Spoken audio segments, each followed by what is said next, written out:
We have propagated lemon plants many times by air layering. If we talk about air layering in general, it usually takes about 3 months to succeed, and when done on lemon, it succeeds in around 2 months. But if we talk about grafting, if we want to graft onto a citrus lemon plant, it takes 2 weeks. How is that done? Let's look at some methods by which we can graft onto any plant. In today's video, I will graft on lemon. I have a seedless lemon, which I will graft onto a seeded lemon and onto a normal variety. First, in this video, you can see I did an experiment where 2 branches were joined together. Basically, this is grafting. From there, a branch formed. Look, this branch has come out. If you inspect this branch, you'll see it was cut here. I made a circular cut and joined it to that branch. Essentially, this has been grafted to try to save the branch because I wanted to see whether it would take or not. It has taken. It's successful. Now we'll open it up and check whether it's okay or not.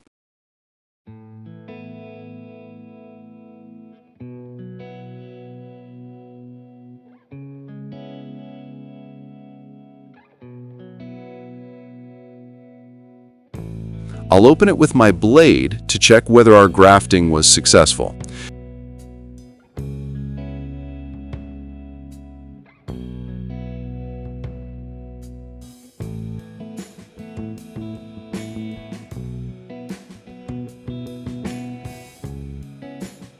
If you look, they have joined together, so our grafting has succeeded.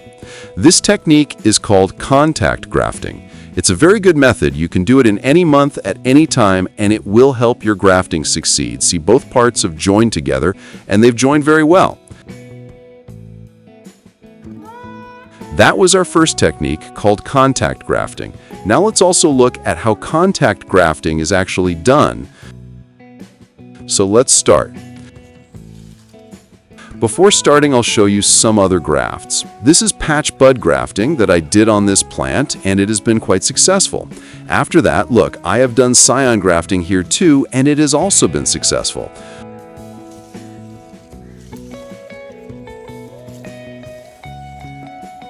On this plant, the grafting was done with a good variety, and it has fruited. I grafted here. This is patch bud grafting. This plant is a citrus, a normal variety, and I've done many grafts on it. Look, this one is a normal variety with oranges on it.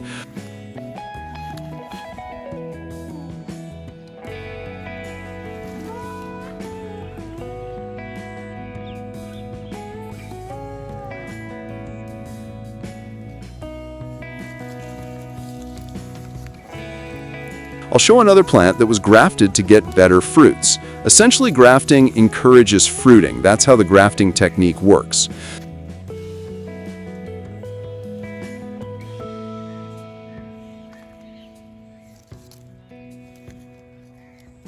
So now I'll explain the method and how to do it.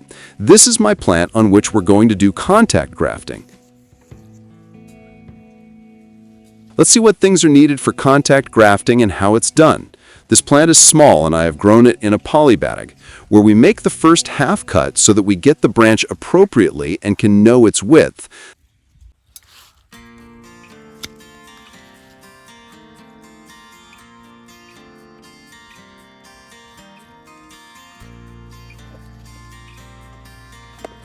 After that, we take the plant for grafting, but before that, some items are required. First, grafting tape is very important, then clay, which is sometimes needed, a knife, these 3 things. In addition, we may sometimes need a cutter. Take all these items with you for grafting.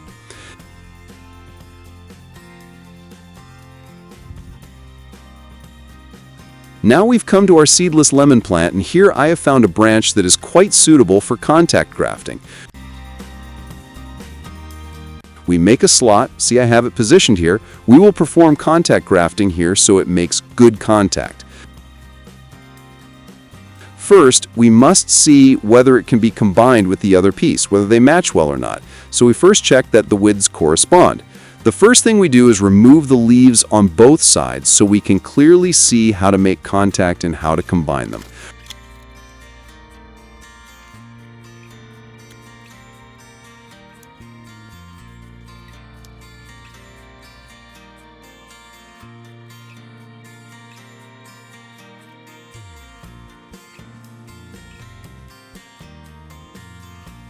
Remove the thorns as well so each step becomes easier.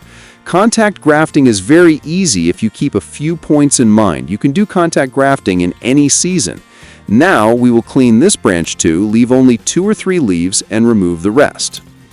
The leaves are now being removed. After that, we will perform contact grafting. First, let me tell you, for contact grafting, your knife should be sharp. A clean, good cut is preferable.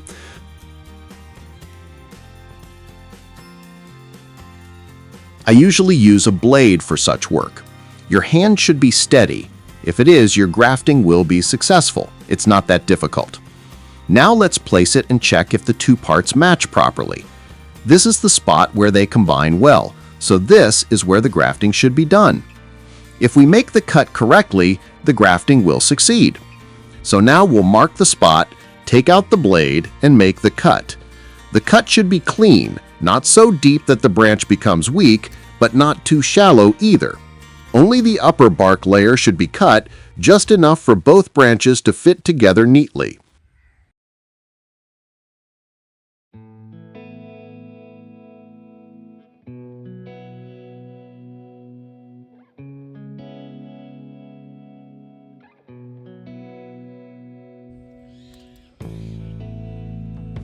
Combining is a very unique skill. Once you learn it, grafting becomes easy. I'll now make the cut gently, shaving off the bark where needed so the grafting can be done properly. A blade is used because it gives a sharp cut, and for a sharp cut, you need a sharp blade. If you're using a knife, it must also be sharp so the cut is clean. As you can see, I've made a simple cut, removing the green bark on the surface. Now I'll make a matching cut on the other branch so the 2 pieces align perfectly. The idea is to match both sides so the combination is tight and the graft fits well. I'm making a similar cut here, not too deep, just enough to match. This method of grafting is called contact grafting. It's very easy and can be done in any season. You can use it on mangoes or other graftable plants, and of course on lemons as well. Now that the cut is made, let's try combining the branches. If they fit well, great. If not, we'll shave it again. They're combining but not fitting perfectly at the top, so I'll need to refine the cut a bit more. The match isn't exact yet, so I'll use the blade again to smooth and sharpen the cut a little more so it aligns properly. Now the cut is clean and finished. As you can see, making a precise cut is important. Let's combine the branches again.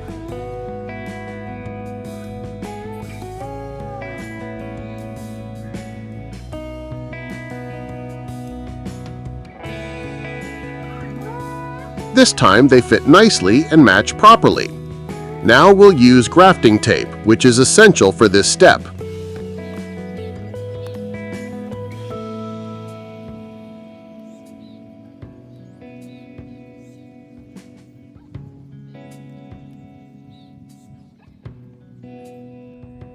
Wrap the grafting tape tightly around the joint to hold it in place. As you can see, the 2 branches have combined well and are matching perfectly. After taping, the graft will start to heal. Let me tell you, contact grafting usually becomes ready in about 2 months, and you can separate it after that. Other types of grafting, like budding, often succeed in 2 to 3 weeks, but are season-dependent. Contact grafting, on the other hand, can be done in any season. You can do it on any branch that matches well with your rootstock, whether it's a rooting branch or a growing one. The big advantage of this technique is its flexibility and high success rate. As you can see, I've now tied the graft tightly with grafting tape at the top, and the process is complete. Right now, we need to cover it with one more layer of polythene so that water cannot get inside. As you can see here, we've tied it tightly and will wrap another layer to ensure water doesn't enter. Covering it properly is essential. We'll cover it in a normal way, and this will make our grafting ready, which will be fully prepared after 2 months. At that point, we'll be able to cut it. The benefit of grafting is that you can switch any variety onto any plant, allowing you to get better quality fruits. Now we're wrapping it with grafting tape to keep the rainwater out so the grafting doesn't get damaged. This is a very effective method. I've never done contact grafting before. This is my first time doing it this year, so we'll see what results it gives. Contact grafting is an excellent technique that can be done in any season. As you can see, our grafting is now ready and complete. We'll check it again after 2 months to see the results. This seedless lemon will grow on to a new plant.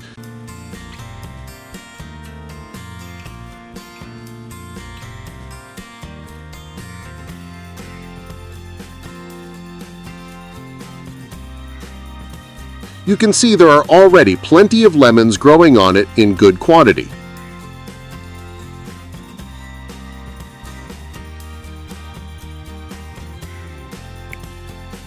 Now let's learn another grafting method. On this plant, I'm going to do budding. Budding is a seasonal grafting technique. I'll perform it on this plant, which belongs to a normal variety that contains a lot of seeds. We'll try budding grafting on it to see whether it succeeds or not.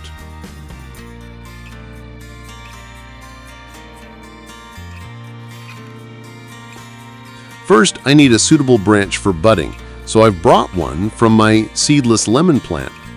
If you look here, it has some very good buds that are close to sprouting. They're almost ready. First, we'll remove the leaves, which is essential, and also remove the thorns. If thorns remain when we wrap the grafting piece, air can enter through the puncture, which can ruin the grafting. That's why we've removed the thorns.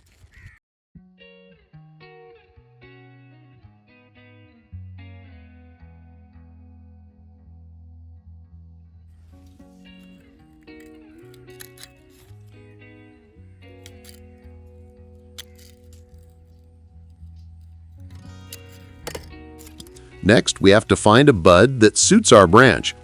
I found one. It's a good bud, not too old and perfect for grafting. I'll use this bud for the process. It's not a difficult task.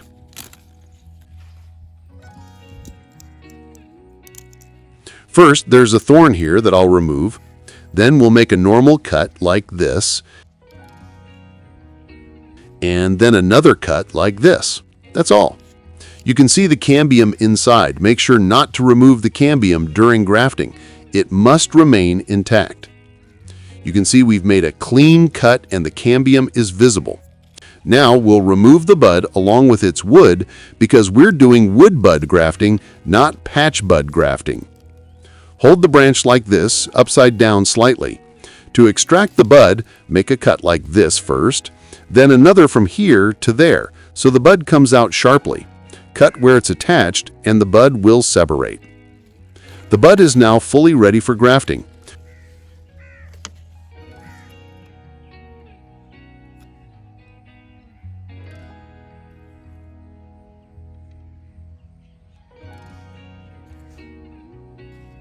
We'll place it like this and it fits perfectly.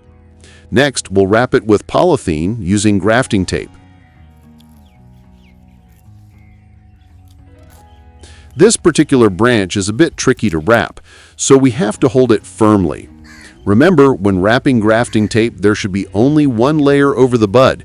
If you wrap 2 layers, the bud won't be able to sprout and might dry out.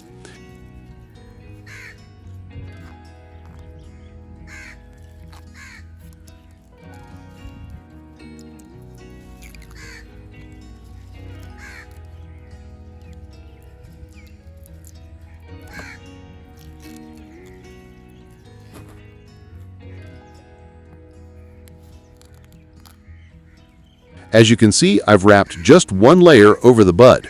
Our grafting is now completely covered and complete. This is how budding is done.